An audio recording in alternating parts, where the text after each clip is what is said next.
List while I tell you about Passmore Williamson, a Quaker not physically strong, a white abolitionist locked up in prison by a system he just knew was wrong, jailed for contempt by the forces of slavery for helping Jane Johnson go free. From August to November in Moyamensing by Federal Judge John Kane's decree. The year 1855, a man named John Wheeler on his way to ambassador's post, with a slave girl named Jane and her 2 sons were traveling across the sea to Nicaragua's coast. But because of the law that was in Pennsylvania, by state Jane Johnson was free. By the terms of the Gradual Emancipation Act, Jane Johnson could claim liberty.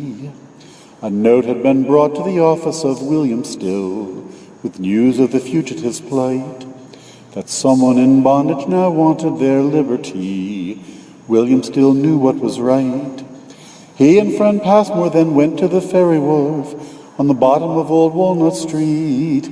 They told Jane that because of the laws of the Commonwealth, Jane and her sons now were free. They all left the boat, Jane and Still traveled one way.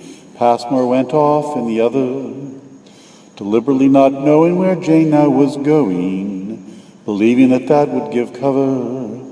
But the judge had a fit, served him with a writ, an action of habeas corpus, to produce the said Jane so she could be reclaimed by her owner whose clout was enormous. Passmore would not lie, he was that kind of guy, since he always had lived as a Quaker. And he just did not know where Jane chose to go. It was not in his duty to take her. But the judge didn't buy it, told Passmore, don't try it. I can hold you in jail for contempt. As the only white man, it was clearly your plan. From the law, none of us is exempt.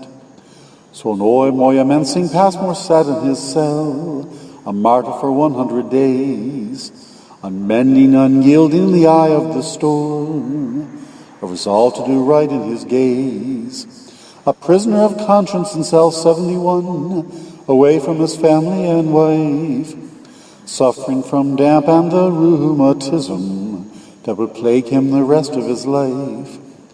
His daughter was born as he languished in prison, his mind and his conscience quite clear, to give of himself and to answer a higher call in the service of all he held dear.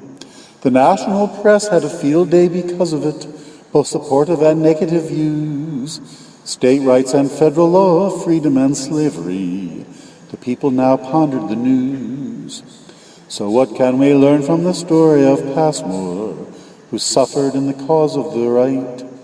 A nation in conflict, the issue of slavery, emerging from dark into light. To do the right thing and so accepting the consequence is a rare and a beautiful thing. A martyr for freedom and a part of the panoply of his suffering and bravery sing.